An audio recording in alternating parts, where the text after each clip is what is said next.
দেশের বিভিন্ন স্থানে সভা সমাবেশ, মানববন্ধন সহ নানা ঘটনার আরো খবর থাকছে ইমরুল কায়েসের রিপোর্টে।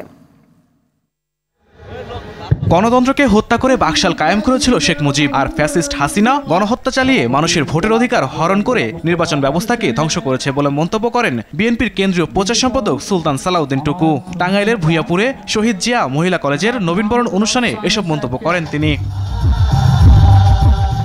ফ্যাসিস্টদের মোকাবেলায় সকলকে ঐক্যবদ্ধ থাকতে হবে, কেননা ফ্যাসিস্ট শেখ হাসিনা ভারতে বসেও দেশকে অস্থিতিশীল করছে বলে মন্তব্য করেন বিএনপির চেয়ারপারসনের উপদেষ্টা আমানুল্লাহ আমান।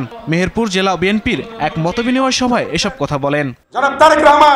আন্তর্জাতিক মানবাধিকার দিবস উপলক্ষে গুমের শিকার ছাত্রদলের নেতাকর্মী ও সকল নাগরিকের মুক্তির দাবি এবং আওয়ামী লীগ ও আইন শৃঙ্খলা রক্ষাকারী বাহিনীর নির্মম নির্যাতনের বিচারের দাবিতে মানববন্ধন করেছে ব্রাহ্মণবাড়িয়া সরকারি কলেজ ছাত্রদল। আন্তর্জাতিক মানবাধিকার দিবস উপলক্ষে আওয়ামী লীগ আমলের সকল গুম খুনের বিচারের দাবিতে জামালপুরের বকশীগঞ্জে মানববন্ধন করেছে উপজেলা ছাত্রদল।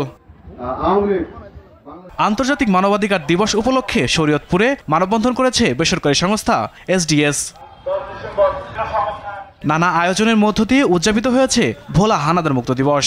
মুক্তিযোদ্ধাদের নিয়ে র্যালি ও আলোচনা সভা করেন জেলা প্রশাসক। দিনাজপুরে ভূমি রেকর্ড সংক্রান্ত হয়রানি থেকে মুক্তির জন্য জেলা প্রশাসক কার্যালয়ের সামনে মানববন্ধন ও স্মারকলিপি প্রদান করেছে ভুক্তভোগীরা।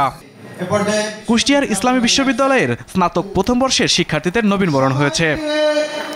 পানছড়ি খাগড়াছড়ি সড়ক দ্রুত সংস্কার ও পুনর্নির্মাণের দাবিতে মানববন্ধন করেছে পানছড়ির ছাত্র জনতা ও বিভিন্ন শ্রেণী পেশার মানুষ।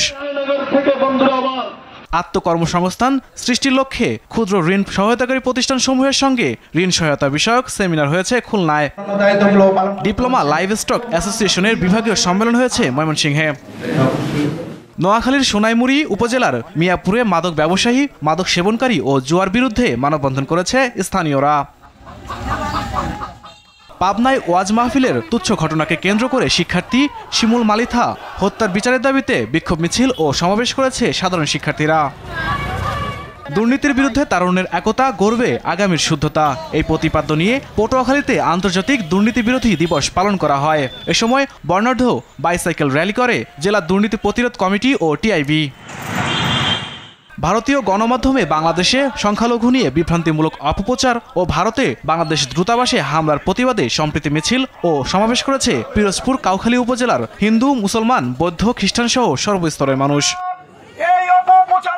অর্থনৈতিক শুমারিতে তথ্য দিন, নতুন বাংলাদেশ বিনির্মাণে অংশ নিন, এই প্রতিপাদ্যে সিরাজগঞ্জে শুরু হয়েছে অর্থনৈতিক শুমারি 2024। সামাজিক ও ধর্মীয় সংগঠনের নেতাকর্মীদের নিয়ে সামাজিক সম্প্রীতি সভা হয়েছে সুনামগঞ্জে। ইমরুল কায়েস, RTV।